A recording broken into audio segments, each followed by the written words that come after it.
चांदनगर में जगन, मगन और छगन 3 दोस्त रहते थे। तीनों एक साथ ही स्कूल जाते थे और स्कूल के बाद तीनों इकट्ठा ही एक जगह खेलते थे। तीनों की दोस्ती पूरे चांदनगर में मशहूर थी। तीनों दोस्तों में छगन पढ़ाई लिखाई में हमेशा अव्वल आता था। जगन और मगन खेल कूद में अव्वल आते थे। छगन के माता पिता को छगन का जगन और मगन से मिलना अच्छा नहीं लगता था। वो हमेशा उससे कहते रहते, बेटा इन आवारा लड़कों से दूर रहा करो, अपनी पढ़ाई में ध्यान रखा करो। पिताजी वह मेरे दोस्त हैं, आप उनके बारे में कुछ न कहिए। ऐसा कहकर छगन खेलने चला जाता है। छगन के माता पिता छगन को पढ़ाई के लिए शहर भेज देते हैं। यार छगन, तू शहर जाकर हमें भूल तो नहीं जाएगा? अरे नहीं नहीं, ऐसा नहीं हो सकता, तुम दोनों ही तो मेरे दोस्त हो और रहोगे। अरे कैसे भूल जाएगा, इसकी टांगे ना तोड़ देंगे हम अगर इसने ऐसा किया तो। तीनों हंसने लगते हैं और छगन शहर में पढ़ाई के लिए चला जाता है।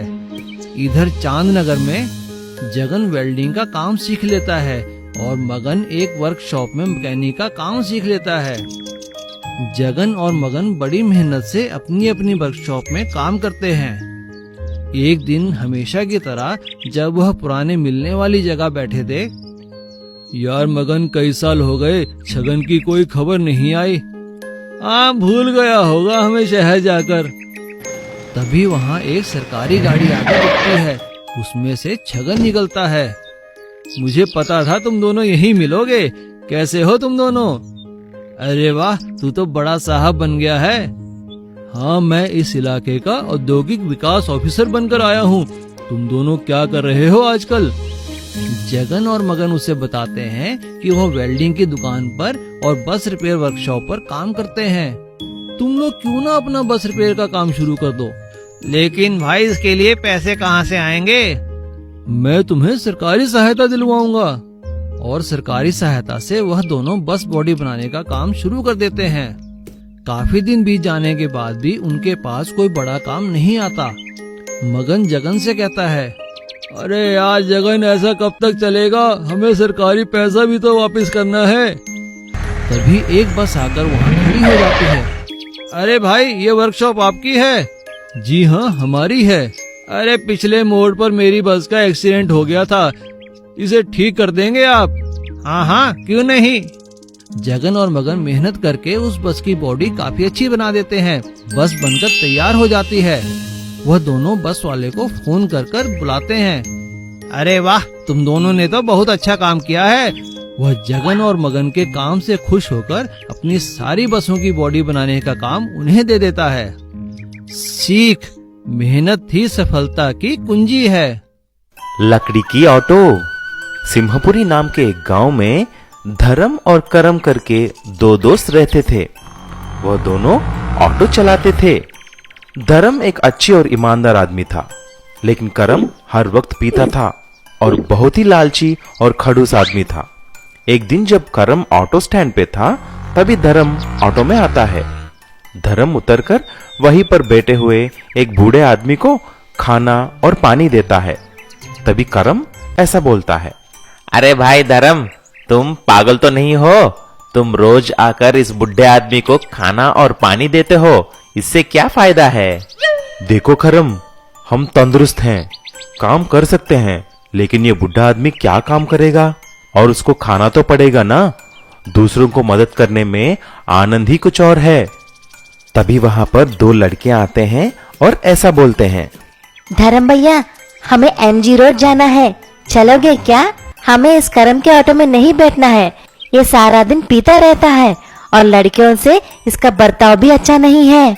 तभी करम ने ऐसा बोला, ठीक है मैडम, उसके ऑटो में ही चले जाओ ना। उसके ऑटो क्या सोने से बना है क्या? बड़े आए एमजी रोड जाने वाले। रोज रोज इस धर्म की पॉपुलैरिटी इस गांव में बढ़ती जा रही है, मुझे कुछ करना होगा। जब धर्म वापस आता है, करम उसको पानी लाने के लिए बोलता है। जैसे ही धर्म पानी के लिए जाता है, करम उसके ऑटो पर दारू डालकर मैचिस जलाकर ऑटो जला देता है। धर्म लौट के देखा तो पूरा ऑटो जलकर राख हो जाती है। अरे मेरी ऑटो, मेरा पूरा परिवार इसी ऑटो पर आधारित है। अब मैं कैसे जीऊंगा? तभी ऑटो स्टैंड में बैठे हुए बुढ़ा आदमी ने यह सब देखकर ऐसा बोलता है, बेटा तुम उदास मत हो। मैं बुढ़ा आदमी नहीं हूं बालक, बल्कि एक स्वामी जी हूं। तुम मुझे रोज खाना देकर मुझे बचाया है। ये लो थोड़े लकड़ियां, इसको तुम्हारे जले हुए ऑटो पर रखना और देखना तुम्हारी सारी दुख दूर हो जाएंगे। जैसे ही धर्म ने उन लकड़ियों को लेकर जले हुए ऑटो पर रखा, उसका पूरा ऑटो लकड़ी की ऑटो में बदल जाता है। बेटा ये ऑटो अभी पानी में भी चल सकता है और इसको कोई भी जला नहीं सकता। इसे चलाकर खुशी से रहना बेटा। धर्म खुशी खुशी से ऑटो चलाने लगा। ऑटो में चढ़ने वाले सभी उसकी तारीफ करते थे। धर्म उसे तालाब में और नदी में भी चलाता था और सबको आनंद करता था। ये बात करम से देखी नहीं गई। उसी दिन रात को करम धर्म के घर जाता है और ऑटो को देखता है। फिर वह पेट्रोल निकालकर उस लकड़ी के ऑटो पर डालता है। जैसे ही उसने माचिस जलाकर डालता है, ऑटो को कुछ नहीं होता, लेकिन करम जलने लगता है। अरे मुझे बचाओ, मैं जल रहा हूं, कोई मुझे बचाओ। धर्म दौड़ता हुआ आता है और जलते हुए करम को देख स्वामी जी को प्रार्थना करता है। कुछ ही देर में सारी आग बुझ जाती है। तभी करम शर्मिंदा होकर धर्म से माफी भी मांगता है। तब से दोनों अच्छे दोस्त के जैसे रहने लगे। साइकिल जूस वाला। राम कुमार गांव से शहर अपनी पत्नी के साथ काम की तलाश में आता है। वो बहुत मेहनती था, इसलिए उसे एक जूस फैक्ट्री में काम मिल जाता है। राम कुमार बड़ी मेहनत और लगन से जूस फैक्ट्री में काम करने लगता है। जूस फैक्ट्री का मालिक बहुत अच्छा था। वो राम कुमार और उसकी मेहनत की हमेशा दाद दिया करता था। भाई राम कुमार, एक काम करो, ये पैसे जाके बैंक में जमा कराया ना, और उसके बाद आकर के ये जूस वाली मशीन भी देख लेना, ठीक है? जी सेठ जी, मैं सब देख लूंगा, आप फिक्र ना करें। धीरे धीरे राम कुमार फैक्ट्री का सारा काम समझ जाता है और वो अच्छा जूस बनाना भी सीख लेता है। देखो जी, आप इस तरह से पैदल जाते हो, ये मुझे अच्छा नहीं लगता। इस बार तनख्वाह आने पर आप एक छोटी सी साइकिल क्यों नहीं ले लेते? एक दिन तनख्वाह मिलने पर राम कुमार की पत्नी ने राम कुमार से कहा, अच्छा, तो तनख्वाह मिल गई तो इस बार तो साइकिल ले ही लो। हाँ हाँ ठीक है सरला, मैं साइकिल ले लूंगा। और राम कुमार एक नई साइकिल लेकर आ जाता है और अब वो उसी साइकिल से घर से फैक्ट्री जाने लगता है। सब कुछ ठीक चल रहा था, लेकिन अचानक एक दुर्घटना में फैक्ट्री मालिक की मौत हो जाती है।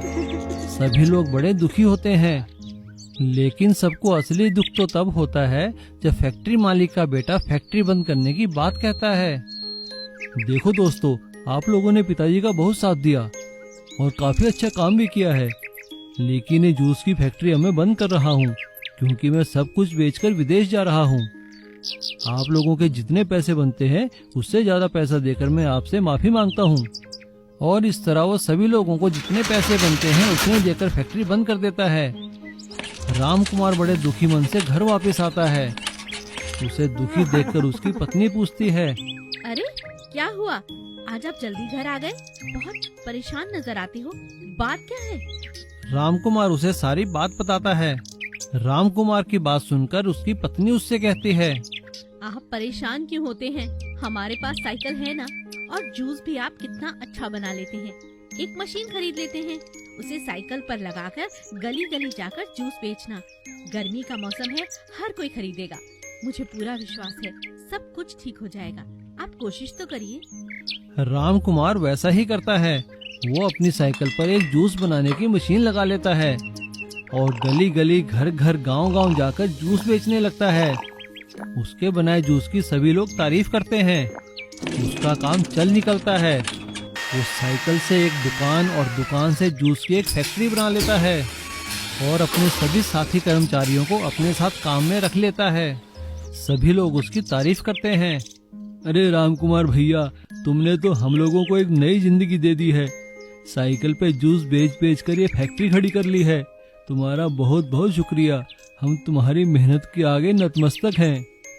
अरे नहीं किशोर भैया, ये सब तो आप लोगों का साथ और आप लोगों के आशीर्वाद की वजह से है।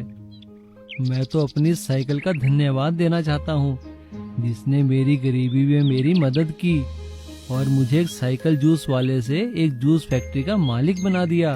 देखा, मैंने कहा था ना, हमें सफलता जरूर मिलेगी। रामकिशन शहर में अपनी बीवी और बच्चे के साथ रहा करता था। वो वहाँ पर एक फैक्ट्री में मजदूरी किया करता था। रामकिशन के गांव में पुरखों की जमीन भी थी, लेकिन अब वहाँ कोई नहीं रहा करता था। लेकिन एक दिन जिस फैक्ट्री में रामकिशन काम कर रहा था, वो फैक्ट्री बंद कर दी गई। रामकिशन की नौकरी चली गई। उसे परेशान देखकर उसकी पत्नी ने उससे कहा, आप परेशान क्यों होते हैं? हम गांव चले चलते हैं। वहाँ पर पुरखों की जो जमीन है यूं ही पड़ी है, जाकर उसमें कुछ खेती बाड़ी करते हैं। बात तो तुम सही कह रही हो, लेकिन क्या हम खेती कर पाएंगे? आप ऐसा क्यों सोचते हैं? हम किसान की औलाद हैं, हमारे नस नस में खेती बसी है। धीरे धीरे हम सब सीख जाएंगे और सब करने लगेंगे। रामकिशन अपनी पत्नी के साथ गांव आ जाता है और अपने उजाड़ पड़े घर की साफ सफाई कर कर उसमें रहने लगता है। तभी गांव के एक बुजुर्ग इंसान उसके पास आते हैं। काका राम राम। अरे राम राम रामकिशन, कैसे हो बेटा? बड़ा अच्छा लगा तुम्हें यहाँ देखकर। भैया अपनी पुरखों की जमीन जायदाद संभाल लो। हाँ काका, सोच तो यही रहा हूँ कि अब गांव में ही रहूं। लेकिन काका, खेती के लिए पानी तो चाहिए होगा ना? अरे बेटा, तुमने देखा नहीं, तुम्हारी जमीन के उस कोने पर एक हैंडपंप है। हाँ काका, मैं देखता हूँ जरा जाकर उसको। वो बांस का हैंडपंप देखकर हैरान हो जाता है, क्योंकि उसने कभी बांस का हैंडपंप देखा ही नहीं था। हैंडपंप की साफ सफाई करने के बाद वो अपनी पत्नी को बुलाकर उसके साथ उस हैंडपंप की पूजा करता है। पूजा खत्म होने के बाद रामकिशन अपनी पत्नी से कहता है, राधा, सबसे पहले हैंडपंप तुम चलाओ। शायद तुम्हारे हाथ लगने से हैंडपंप से पानी निकल आए। ठीक है, तुम कहते हो तो पहले मैं ही चला देती हूँ। राधा जैसे ही हैंडपंप चलाती है, थोड़ी देर हैंडपंप चलने के बाद उसमें से चमकती हुई चीजें बाहर निकलने लगती है। रामकिशन ये देखकर हैरान हो जाता है कि हैंडपंप में से पानी की जगह सोने और चांदी के सिक्के निकल रहे थे। अरे ये कैसा चमत्कार है?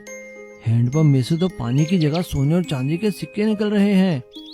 लगता है तुम्हारे पुरखों ने सारा खजाना यही दबा रखा था।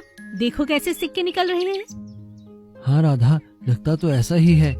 लाओ मैं हैंडपंप चलाता हूँ। और काफी देर चलाने के बाद उसमें से सोने चांदी के सिक्कों के साथ साथ हीरे मोती और जवाहरात भी निकलते हैं। सोना चांदी निकलने के बाद हैंडपंप में से पानी भी निकलता है। ये देखकर वो दोनों खुश हो जाते हैं और अपने बुजुर्गों का धन्यवाद करते हैं। मैं आप पुरखों का बहुत बहुत धन्यवाद करता हूँ। मैं आपसे वादा करता हूँ कि मैं अब गांव में ही रहूंगा और आपकी पुरानी शान और शौकत को फिर से कायम करूंगा। और इस तरह जमीन के कोने में खड़ा हुआ बांस का हैंडपंप रामकिशन के लिए जादुई सुनहरा हैंडपंप साबित हुआ, जिसने उसकी किस्मत ही बदल दी। कुत्तों का ट्रक। चंपक कुत्तों को पकड़ने वाला ट्रक चलाता था।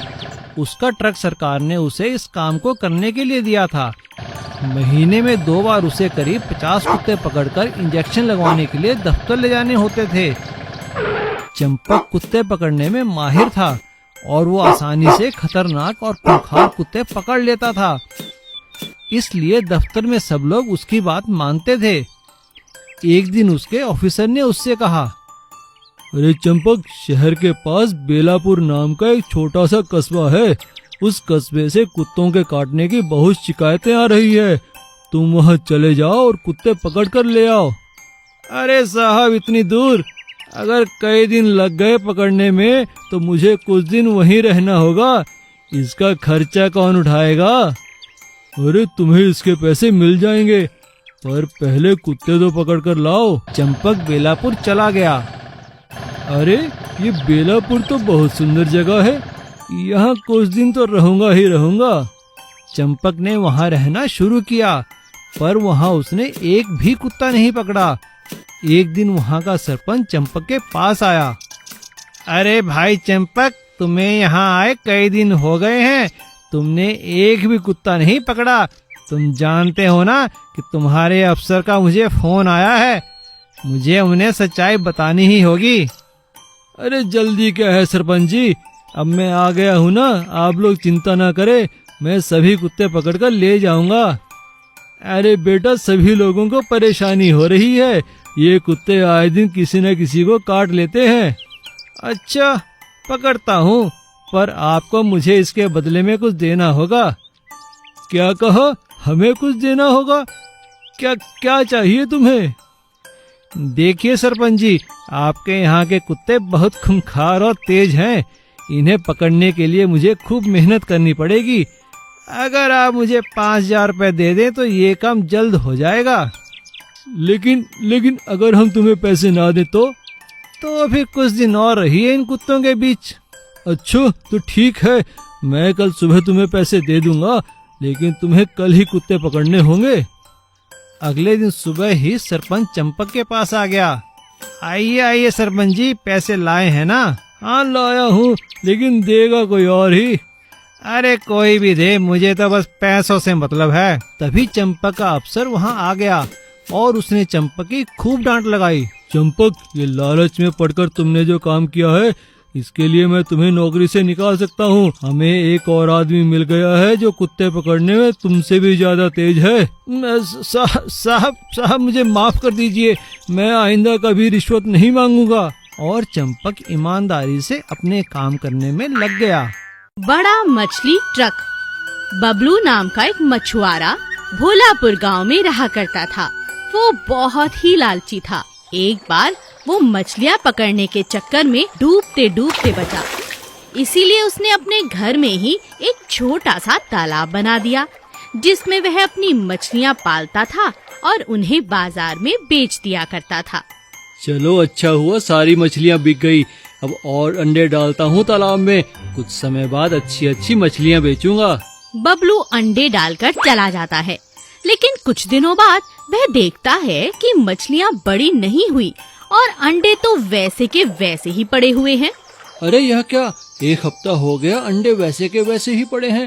अब तक तो मछलियाँ निकल जानी चाहिए थी, मछलियाँ बड़ी ही नहीं हुई तो मैं बेचूंगा कैसे? क्या हुआ जी, इतनी चिंता में क्यों हो? तुम ही देखो ना, एक हफ्ता हो गया तालाब में अंडे डाले, अभी तक एक भी मछली बड़ी नहीं हुई, कैसे बेचूंगा, क्या कमाऊंगा मैं? यह तो बड़ी दुविधा हो गई जी। अच्छा थोड़ा और इंतजार करो, मछलियाँ बड़ी हो जाएंगी। देखो तुमसे मिलने कौन आया है। सीता का भाई मनोज उन दोनों से मिलने आया था और बबलू की दुविधा के बारे में उसे पता चल जाता है। अरे जीजा जी, चिंता क्यों करते हो, मैं हूँ ना। मेरे पास एक खास दवाई है जिससे कुछ ही समय में मछलियाँ बड़ी हो जाएंगी और आप जल्दी से इन्हें बेच पाओगे।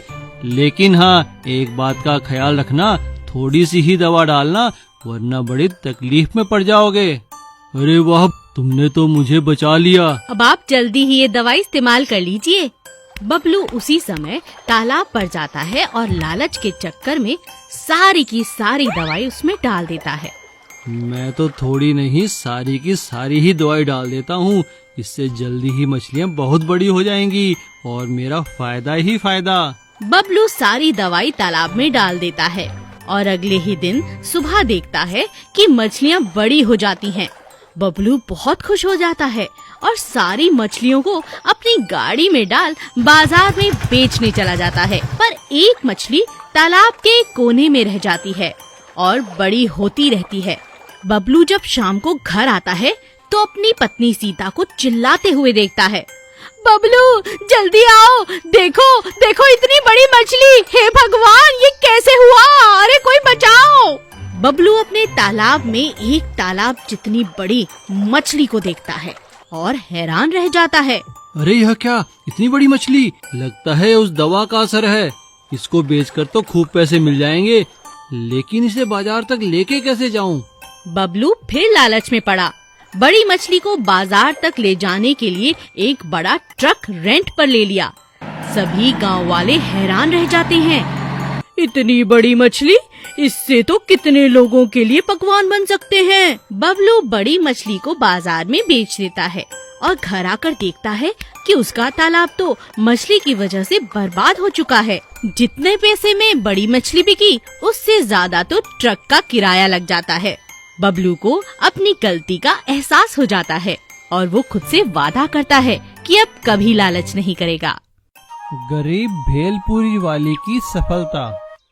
रामचरण एक गरीब भेलपुरी वाला था।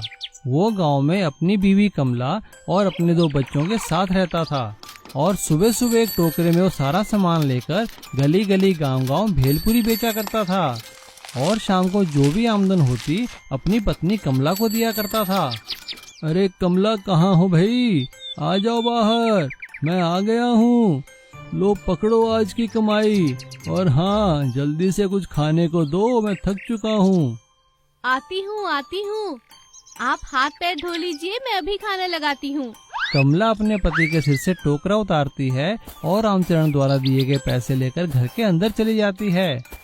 रामचरण हाथ पैर धो के आता है तो कमला उसे गरम गरम खाना खिलाती है। दोनों बच्चे स्कूल जाते थे। रामचरण काम पे चला जाता था और कमला घर संभालती थी। काम से वापस आ रहा था तभी एक ट्रक ने उसे टक्कर मार दी जिसमें रामचरण की मौत हो गई। हे भगवान, ये तूने क्या किया? ये मुझे किन बुरे कर्मों की सजा मिली है? अब मैं क्या करूँगी? अपने बच्चों को कैसे अकेले पालूंगी भगवान? अभी कमला ये सब सोच ही रही थी तभी पड़ोस में रहने वाली श्यामा चाची उससे मिलने आती है और वो कमला से कहती है, रोना बंद कर, अब जो होना था सो तो हो गया। अब उठकर अपने बच्चों की फिक्र कर। चाची, मैं क्या करूं? मुझे कुछ समझ में नहीं आ रहा है। कमला की बात सुनकर श्यामा चाची उससे कहती है, अगर तू बुरा ना माने तो एक बात कहूं? हाँ चाची, कहो ना। मेरी चाय की टपरी के पास में जगह खाली है, वहाँ पर तू अपनी भेलपुरी लगा ले, 4 पैसे ही कमाएगी बेटा। कमला श्यामा चाची की बात मान लेती है और अगले ही दिन श्यामा चाची की दुकान के साथ भेलपुरी बनाने का एक ठेला लगा लेती है। अपने पति की तरह कमला भी बहुत अच्छी भेलपुरी बनाती है।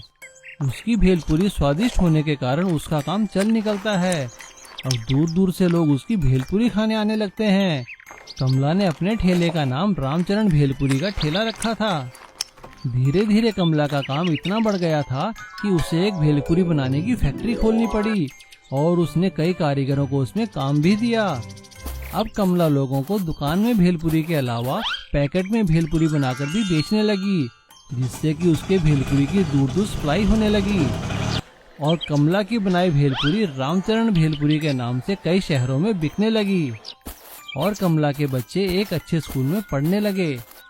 कमला इतनी कामयाब होने के बाद भी श्यामा चाची को नहीं भूली थी।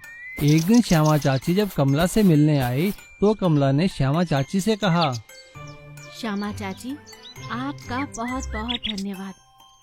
मेरे बुरे वक्त में अगर आप मुझे सही सलाह न देती तो आज मेरा ये हाल न होता।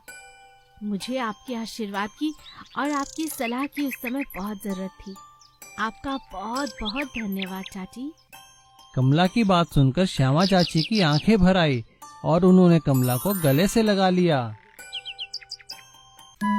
सीमापुर गांव में मोहन नाम का एक हलवाई था। उसकी मिठाइयाँ और पकवान बहुत ही मशहूर थे।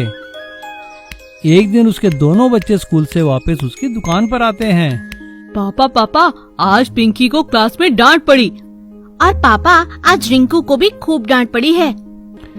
ठीक है, तुम लोग लड़ाई बंद करो और घर जाकर अपनी माँ से कहना रसगुल्ले के लिए चाशनी तैयार रखे। मोहन शाम को घर पे चाशनी लेने आता है। अरे ये क्या, तुमने अभी तक चाशनी नहीं बनाई? क्या हुआ तुम्हें? अजी सुनते हो, मैंने कितनी बार आपसे कहा एक छोटा सा कूलर ही लगवा दो। इतनी गर्मी में रसोई में काम करना बड़ा ही मुश्किल है मेरे लिए, मुझसे नहीं होगा। मजबूर होकर मोहन अपनी पत्नी के लिए कूलर ले आता है और उसकी पत्नी कूलर की ठंडी हवा में बैठकर खूब काम करती है।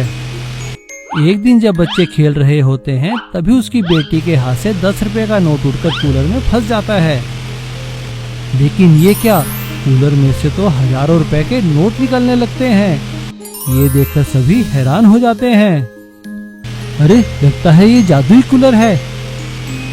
10 की जगह 1000 रुपए, हमारी तो लॉटरी ही लग गई। उनकी एक पड़ोसन वहाँ छुपकर ये सब देख रही थी। भाभी, एक कटोरी शक्कर मिलेगी क्या? हाँ, क्यों नहीं, अभी लेकर आती हूँ। अगले दिन जब पड़ोसन शक्कर वापस देने जाने लगती है तो उसकी सास उससे कहती है, अरे बहू, इस शक्कर में कुछ नशे की दवा मिला दे, ये सब सो जाएंगे और फिर हम पैसों वाला कूलर ले उड़ेंगे। मोहन की पत्नी उस शक्कर से चाशनी बनाती है। जहरीली चाशनी की मिठाई खाकर गांव वाले बीमार पड़ने लगते हैं। मोहन भी बीमार हो जाता है। गांव वाले उसकी दुकान को बंद करवा देते हैं। बच्चों की माँ, हम लोग तो बर्बाद हो गए, हमारी दुकान बंद हो गई, अब हम क्या करेंगे? आप फिक्र क्यों करते हो जी, हमारे पास पैसे देने वाला कूलर जो है। हाँ पापा, कूलर से तो पैसे मिलते रहेंगे। तुम ठीक कह रही हो, लेकिन चाहे कुछ भी हो, बेशक हमारे पास ये जादुई कूलर है, लेकिन फिर भी मैं पूरी मेहनत और लगन से पैसे कमाऊंगा और हमारा घर तो ईमानदारी और मेहनत के पैसे से ही चलेगा। एक रात जब मोहन और उसका परिवार सो रहे थे, तभी उनकी पड़ोसन और उसकी सास कूलर चुराकर ले जाते हैं। वाह जी वाह, अब आएगा मजा, हम भी रातों रात अमीर हो जाएंगे। लेकिन ये क्या, जैसे ही वो दोनों कूलर में नोट डालती हैं, कूलर से आग बरसने लगती है।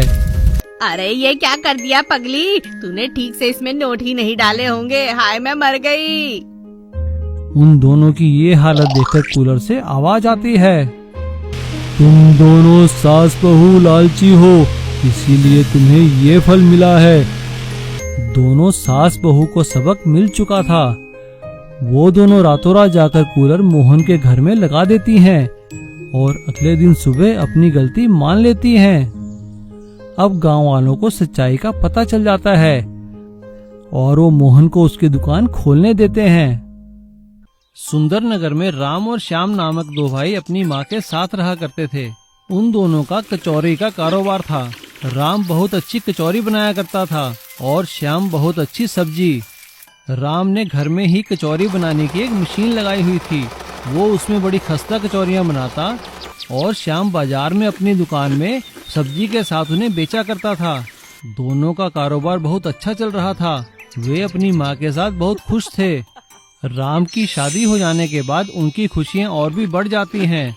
नई बहू के घर आने पर उनकी माँ राम से कहती है, बेटा, मैं तो चाहती हूँ कि अब बूढ़ी हो चुकी हूँ मैं, तुम और तुम्हारी पत्नी कारोबार संभालो और श्याम को भी संभालो। ये सुनकर राम की पत्नी कहती है, क्यों नहीं माताजी? कुछ दिन तो सब कुछ ठीक चलता है, लेकिन इतना कारोबार देखकर राम की पत्नी के मन में लालच आ जाता है। वो एक दिन राम से कहती है, अजी सुनते हो, सारा दिन कचौरियाँ बनाते हो आप, और ये श्याम सिर्फ दुकान पर खड़ा होकर सारा मुनाफा ले लेता है। नहीं बिमला, ऐसा नहीं है। मुझे मेरे भाई और माँ पर पूरा भरोसा है। मैं सब समझती हूँ, माताजी भी इसी का साथ देती हैं। मैं तो कहती हूँ हमें अपना कचौरियों का काम अलग शुरू कर देना चाहिए, नहीं तो इनके गुलाम बनकर ही रह जाएंगे। अपनी पत्नी के बार बार कहने पर राम के मन में भी लालच आ जाता है और वो एक दिन अपनी माँ से कहता है, माँ बस बहुत हुआ, अब मैं खुद बाजार में कचौरी बेचा करूँगा। अरे अरे बेटा, ये तू कैसी बातें कर रहा है? माँ मैं कुछ नहीं सुनना चाहता। मैं आज से श्याम को कचौरी नहीं दूंगा। अगर उसे बेचनी है तो खुद कचौरियाँ बनाकर बेचे। अपने भाई और माँ की बात सुनकर श्याम कहता है, भैया अगर तुम ऐसा चाहते हो तो कोई बात नहीं, आप खुद कचौरियाँ बेचो। ये लीजिए दुकान की चाबी। माँ चलो, हम कुछ और काम देख लेंगे। चलो श्याम, हमें ही यहाँ से जाना चाहिए, चलो चलते हैं। ऐसा कहकर श्याम और उसकी माँ उनके दूसरे घर में रहने लगते हैं और राम और उसकी पत्नी दुकान में कचौरियाँ बेचने लगते हैं। और इधर माँ श्याम से कहती है, बेटा, ये मैंने कुछ पैसे जमा किए थे, बाजार से जाकर एक ठेला खरीद के ले आ, और हाँ, कुछ कचौरियों को बनाने का सामान भी ले आ। हम एक बार फिर से शुरुआत करते। जी माताजी। श्याम ऐसा ही करता है। उसकी माँ कचौरियाँ बनाती है और श्याम सब्जी, और वो दोनों बाजार में कचौरियाँ बेचने लगते हैं। राम कचौरी बनाना तो जानता था, लेकिन वो ये भूल गया कि उसको सब्जी बनानी नहीं आती। घटिया सब्जी के साथ कचौरी बेचने के कारण उनके दुकान की बिक्री कम हो गई और इधर श्याम और उसकी माँ के हाथ की बनाई कचौरी और सब्जी धड़ाधड़ बिकने लगी। अब सभी लोग राम की दुकान से नहीं, श्याम की दुकान से कचौरियाँ खाने लगे। ये देखकर राम को अपनी गलती का एहसास हुआ। राम अपनी पत्नी को लेकर अपनी माँ के पास जाता है और उससे माफी मांगता है। माँ, मुझे माफ कर दो। भाई श्याम, घर वापस चलो। माता जी, मुझे माफ कर दीजिए। राम की माँ उसे माफ कर देती है। श्याम और माँ दोनों वापस घर आ जाते हैं और फिर से पहले की तरह काम करने लगते हैं और वो सभी फिर से खुशहाली से रहने लगते हैं।